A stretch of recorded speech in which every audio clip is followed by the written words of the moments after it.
Suspense.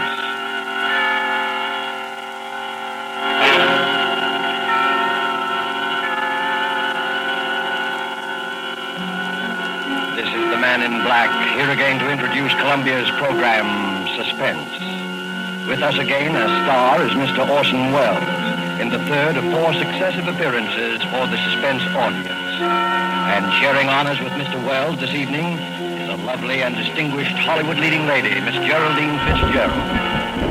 Our play tonight is from a short story by Agatha Christie. And so with Philomel Cottage, and with the performances of Geraldine Fitzgerald as Alix Martin, and of Orson Welles as her devoted husband, Gerald, we again hope to keep you in suspense.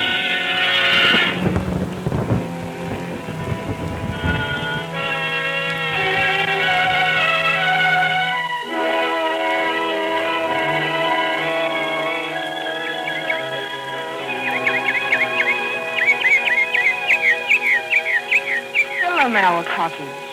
What's that, Alix? I was just reading this sign over the gate. What does Philomel mean? Are you joking? No, really. Why, you little cockney. You've been here for 3 weeks and you still don't know. Philomel is another name for the bird that's supposed to sing only for lovers. You've been hearing it every twilight. Oh, nightingale. Of course. That sign, Philomel Cottage, is the main reason I wanted this place for us. Glad you bought it. Gerald, this was a 50-50 investment, and you know it. 50-50, £1,000 from me and 2 from you. What else could we do?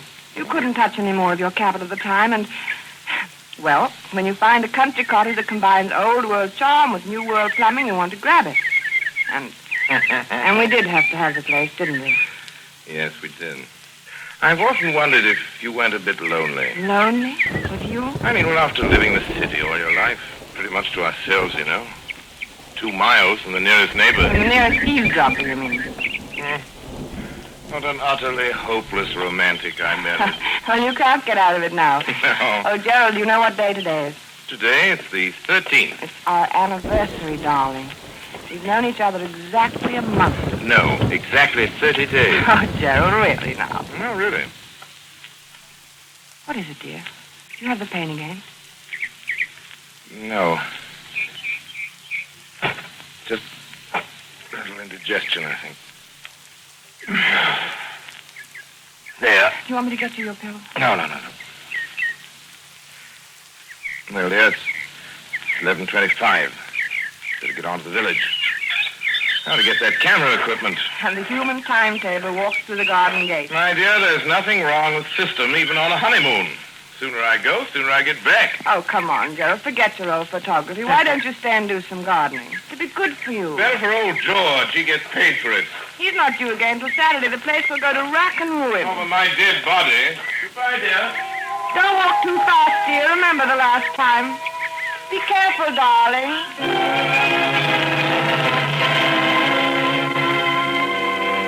Be careful. It had just slipped out. Be careful. Alix Martin swinging there on the garden gate, smiling out her happiness across a part of England that was as remote and placid as any you'd care to find, wondered why she'd said such a ridiculous thing. If this were London, say, that would have... London. And slowly the smile fell away. She knew then that the memory of that last week in London had never really been far from her mind. That and that last talk with Dick on the top deck of the bus crossing Trafalgar Square. She'd never seen him like that before. Gerald, Martin. I tell you, Alix, the man's a perfect stranger to you. You know nothing about him. I know that I love him. How can you know in a week? You've only met him. It doesn't take everyone 7 years to find out you're in love with a girl. It's meant for me, isn't it? Alix.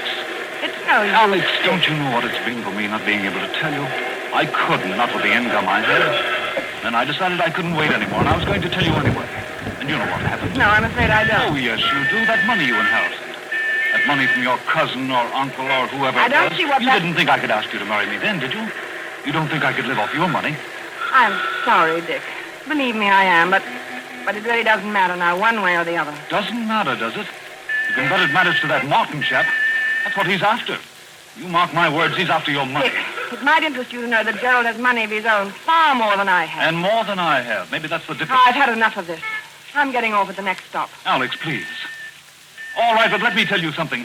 If you think I'm going to let Gerald cut me out and not do anything about it, you're very much mistaken. I'll catch up with him, do you hear? I'll catch up with him if it's the last thing I do.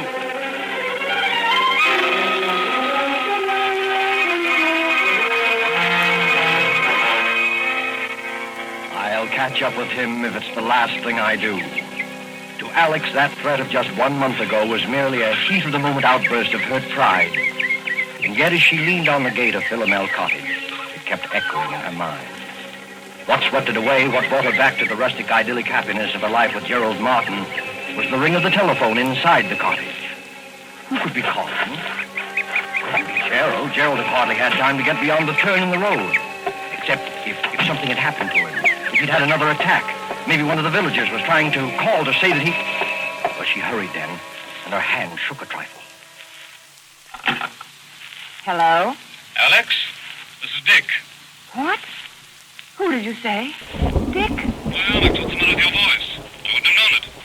It's Dick Windyford. Oh, where are you? At the Traveller's Arms. That is the right name, isn't it? Or aren't you acquainted with your village pub? Do you mean you're here? Yes, I'm on a holiday doing a bit of fishing. Any objection to my looking up you two good people this afternoon? Oh, no, you mustn't. Why, Alix, I beg your pardon. Of course, I won't bother you if you'd rather I didn't. I'm sorry, Dick. I only meant that we'd be away this afternoon. Won't you come this evening? Thanks very much, but I'll probably be away by then. Depends upon whether a pal of mine turns up or not. Goodbye, Alix. Goodbye, Dick, and I hope that... Best of luck.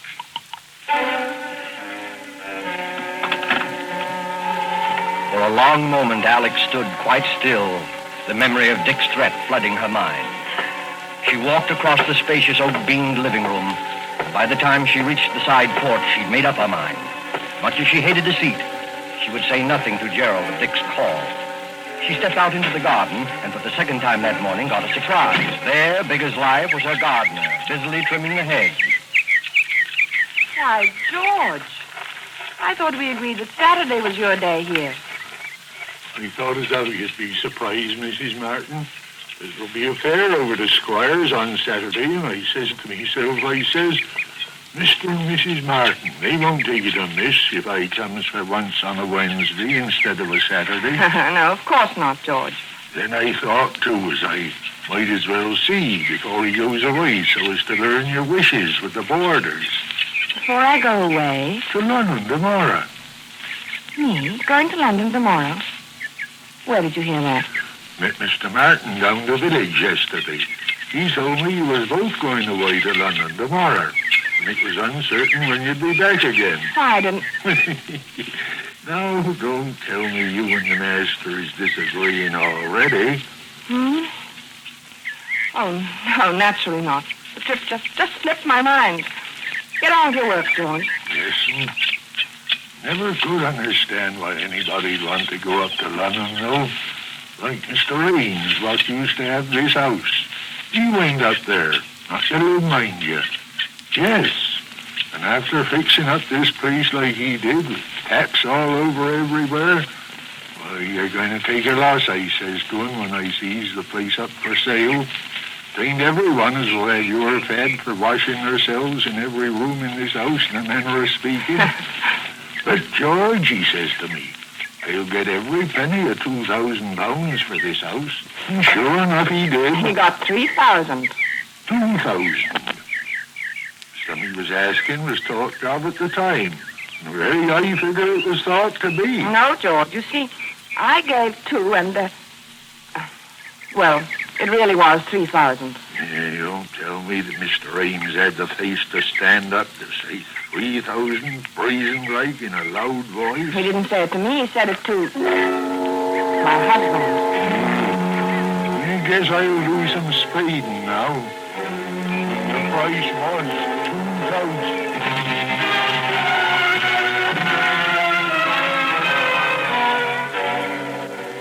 As Alix strolled on across the garden, she was conscious of a thin, vague thought struggling to make itself heard. Then, abruptly, it was gone. Her eye had fallen upon a small, dark green object lying in the furrow beside one of the flower beds. Gerald's diary. Her husband's pocket diary. She picked it up and opened it, scanning the entries with some amusement, once again reminded of Gerald's enslavement to time and system. It was the entry on page 21 that brought the smile to her face. April 14th. Marry Alix at St. Peter's Church, 2:30. And it was the entry on page 30 that took that smile away. She stared, puzzled, at the date on the page, Wednesday, May 13th. Why, that's today. Only one thing was written there, in red pencil. 6 p.m. What did it mean? What was to happen at 6 p.m.? As she stood there, that small, vague thought struggled to be heard once more. It was something Dick Windyford had said. Not the threat, not that wild, silly promise of vengeance, but something else. And then it came. That's a perfect stranger to you. You know nothing about him. Nothing about him. It was true. What did she know about him? After all, This is ridiculous. Gerald, my husband. I love him. I trust him. But Then she thought once again of that cryptic entry. 6 p.m. It was just 3 o'clock when Gerald, his arms laden with packages, walked up the garden path and came onto the side porch. Oh, Alix! The moment he opened the door into the living room, she noticed the rather odd kind of excitement about him. There you are. Miss me, darling? why wouldn't I? You've had time to buy out the whole village. Only the camera shop. No. If I don't have the best-equipped darkroom this side of London, it won't be my fault. If you're not careful, that darkroom of yours is going to overflow the whole cellar. Oh, incidentally, here's something you've been watering the flowers with. Catch. My diary. I dropped it in the garden, did I? I know all your secrets now. Not guilty. Oh, I'm not so sure. What about your assignation at 6 p.m. today? Why, Oh, that. Well, you've caught me at last. It's an assignation with a very handsome young woman, quite remarkably like you, in fact. You're evading the issue. Not at all. Simply a reminder that I want you to help me develop some negatives this evening. At 6 o'clock? That's rather a peculiar time, isn't it? Peculiar? Yes, I'm usually preparing dinner at that hour. Well, no harm in delaying it a bit. We might have a sandwich or two and some coffee out on the porch. Before we work on the negatives, you mean? Yes, that'll be pleasant, won't it? You know something, Alix? I've never found anybody yet who could touch your coffee. Oh. Really? That covers Australia and Canada, Oh, too. you and your mysterious past. Why do you say that? No reason. Oh, Gerald, I do wish I did know more about you. Alix, you're serious. I know it's silly, but Darling. I've told you all about me, my boyhood Yes, in Sydney, my life in Canada. Yes. I see. You mean love affairs. You women are all alike. Well, but there must have been. There must have been other women. I mean, if only I... Do you think it wise, Alix, this Bluebeard's chamber business? Let's put your mind on such a subject anyway. Never mentioned it before. I don't know, Gerald. I've been rather upset all day. I imagine I can thank old George for that. The gardener, you mean? He had some ridiculous idea we were going away to London. He said you told him Where so. did you see him? He came to work today instead of Saturday. You fool! Why, Gerald. Jesus! Oh, I didn't get the collar. oh, Gerald, lie down. Look, lie down here. Here's some water. Here, darling. I'm all right. Sorry. Oh, I'm sorry, darling, getting you all upset.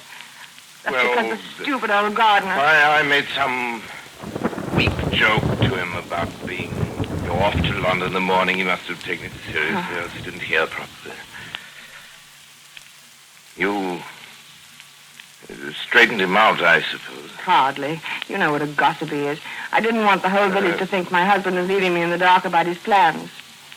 Are you all right now? You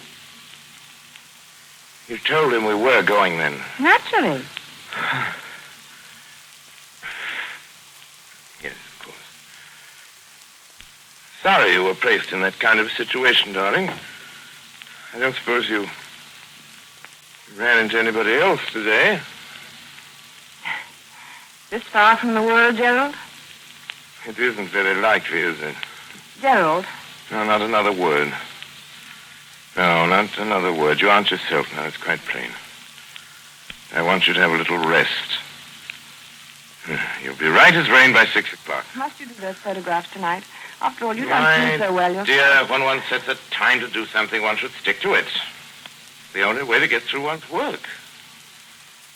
All right, up with you. Upstairs to your bed now.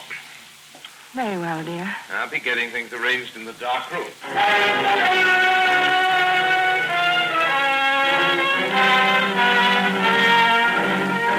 But for Alix, rest was more like a nightmare.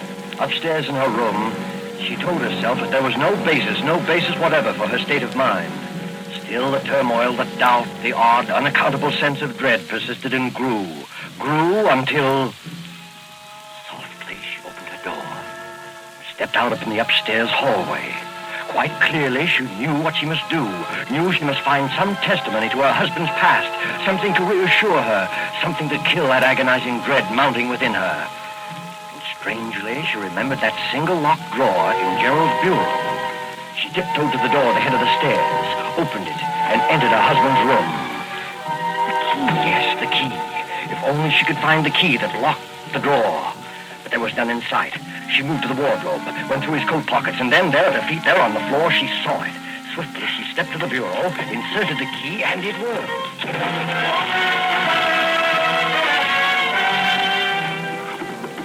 Alix Martin opened the drawer, looked down upon a small packet of letters tied with a light blue ribbon. And when she saw the uppermost envelope, her face reddened with shame. Why, they're my letters. They were her own letters, love letters written to Gerald before they were married. And there was nothing else in the drawer save a roll of ancient faded newspaper clippings. Alix sighed with relief as she glanced at the top clipping. It was from an American paper, and it featured the trial of one Charles Lemaitre, Charles Lemaitre, a notorious swindler and bigamist. A skeleton had been found beneath the floor of his house, and most of the women he'd married had never been heard of again. Another of the clippings described Lemaitre's behavior in court, his interest in the cameras of the news photographers, his sensational escape from prison. Another displayed his picture, a long, bearded, scholarly-looking fellow. It reminded her of someone. But who? She couldn't tell. She glanced at the caption beneath the picture. Modern Bluebeard. Modern Bluebeard. Yes, that's what she read. Her eyes went back to the picture, and in a flash, they saw the resemblance. She ran through the other clippings. Dates had been found in the man's pocket diary, dates it was contended when he had done away with his victims. He was an amateur photographer. He was from Sydney, from Canada. He was subject to heart attacks. He was... Gerald.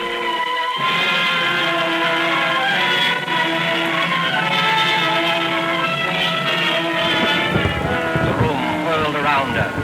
Dick had tried to warn her. Dick had been near her that morning. She turned him away. It was then that she noticed the sound. She turned toward the bright new pipe in the corner running up through the room.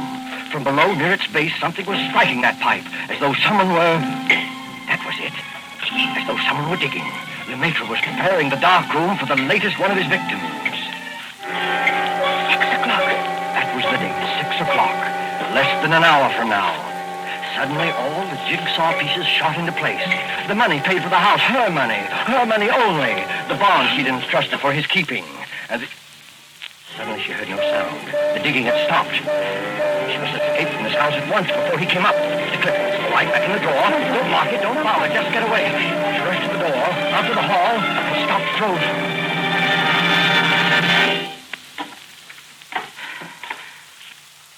Yes, my dear? Oh, you startled me. I was just trying to find your nail file. Were you, dear? Well, there's nothing to look so guilty about now, is it? Better come on down.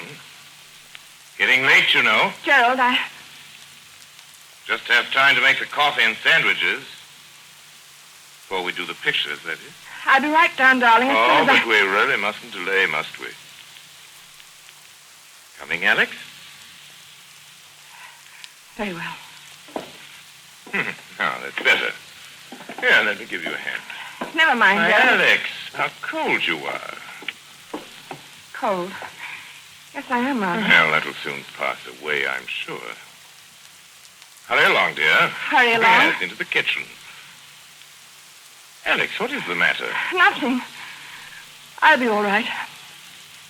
The kitchen. Yes, I'll fix us something in a second. You just sit here in the living room and... No, the porch. That'll be more comfortable, won't right. it? And I'll be right with you. Splendid, Alix. I'll just... No, of course not. What, Gerald? How rotten of me not to have suggested it. Since you're feeling a bit under par, you can probably do with some help. I'll come with you.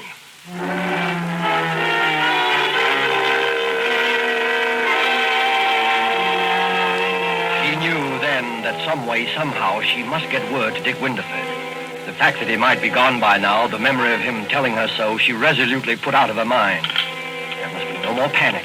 She must be in utter control of herself. Alix, carrying the coffee out to the porch, glanced at the clock upon the mantel. 10 minutes till 6. Her very life hung by those next 10 minutes, by her ability to think coolly and swiftly, because standing beside her was a man as determined as he was insane. A pity you're so abstracted, my dear. What? Why do you say that? Well, because you're missing the loveliest sight you're ever likely to see again. Look out beyond the garden. First soft shades of twilight. Twilight. Over Philomel Cottage. Now, I say, Alix, you are below par. What do you mean? First time you've ever slipped on the coffee. You must have tossed in the entire canister. I'll be more careful after this. Oh, dear. That Alix, reminds where are you going? Nothing to get excited about, Gerald. I forgot to order meat for tomorrow. I'm just going to phone the butcher. The butcher this time of evening? He generally stays late on Wednesdays. I'll be right back, darling. Don't shut the door, Alix. It keeps the insects out of the living room. You're not afraid I'm going to make love to the butcher, are you?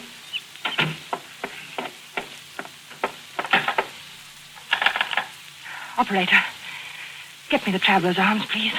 Hurry. Hello? Traveler's arms?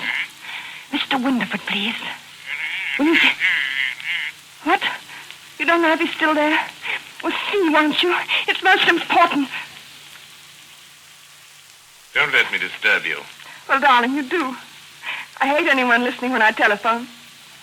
But I do, Gerald, truly. You're quite sure you're really calling the butcher? Why, as a matter of fact, I am not sure. What? What I mean What are you is, talking about? I'm afraid I've got the wrong person. A perfect stranger. Don't understand. Someone I know nothing about. You know nothing about, then why don't you hang up? Here, what's at the end of that wire? Hello? Hello? Dead.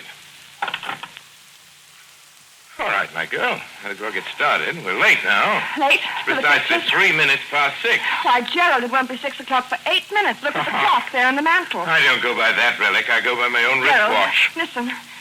Stop pacing and listen to Well? me. I don't feel up to it tonight. I'm upset. I'm tired. Alix, I promise you, you won't be a bit tired after it's over. I'm not going to wait 1 minute longer. I won't do it. Come along, I'm not Alix. coming with you. Come along. No. I'll carry you No. there. You will, you hear? Stop. You will. I've got something to tell you. Something to confess. Confess. Yes, to confess. Something I ought to have told you before. I've had my secret past, too. Former lover, I suppose. In a way, but something else. You'd call it, yes, I expect you'd call it a crime. Crime? Yes, I don't believe it. yes. You better sit down, Gerald. There. I told you I'd never been married before. That wasn't entirely true. There was a marriage. When I was 22, He was an elderly man with a little property. I induced him to insure his life in my favor. At one time, I was a nurse with access to a number of poisons. There's one poison, a white powder. You know something about poisons, perhaps? No, I know very little about them. This one is very much like... It's absolutely untraceable. Any doctor would give a certificate of heart failure, and that... No, I can't tell you. No. Another time, Gerald. Another time. Now I want to hear. How did you get him to take it? How did I get him to take it? Yes. Well, I always made his coffee for him. Coffee? Yes. One night I put a pinch of this poison in his cup. I remember that evening how very much like this it was, how peaceful. He gasped a little, tried to move from his chair, but he couldn't. Presently, he died. How much was the insurance money? About £2,000. I speculated. I lost it. It was over 2 years before I married again. He was a much younger man, quite well off. There was a will in my favor. He liked me to make his coffee, too, just as my first husband had done. I make very good coffee. Alix! It was the same, along about twilight. I remember it perfectly. How nervous and upset I'd been all day, wondering if it would turn out all right. But it did. It was the same as the other. He just sat there in his chair and he died. Our village doctor pronounced it heart failure. Alix. My husband did have a weak heart, you see, and that helped a great deal. Alix, listen! That netted me over £4,000. I didn't speculate. The coffee! That's why it tasted that way. You poisoned me! You poisoned me! Yes, I poisoned you. And already the poison is working. You see? You can't move from your chair. Lying. You're lying. I'll kill you! You can't move. You're helpless. Kill you.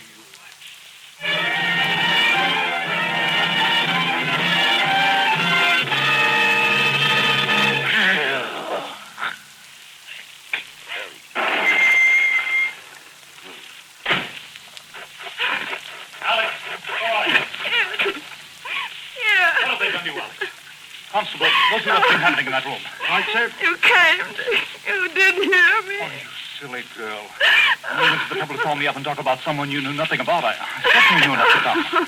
Excuse me, sir. What did you find, Constable? A man sitting in a chair. Heart trouble, it looks like, sir. And yes? Well, sir, he's dead.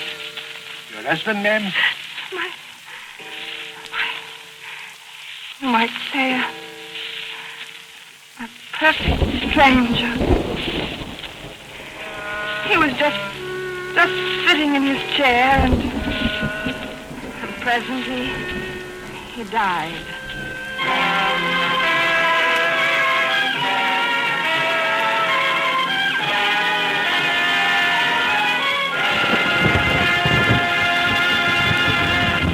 And so closes Philomel Cottage, Agatha Christie's story of love from a stranger, starring Geraldine Fitzgerald and Orson Welles. Tonight's tale of Suspense. This is your narrator, the man in black, who conveys to you Columbia's invitation to spend this half hour in suspense with us on October 19th, 1 week from Tuesday, when Orson Welles will again be our star. Our next broadcast in the series will be Tuesday, October 19th at 10 o'clock Eastern Wartime, 7 o'clock Pacific Wartime. The producer of Suspense is William Spier, who tonight also directed the broadcast, and who, with Wilbur Hatch and Lucian Morowick, conductor and composer, and Harold Medford, the radio author, collaborated on tonight's Suspense.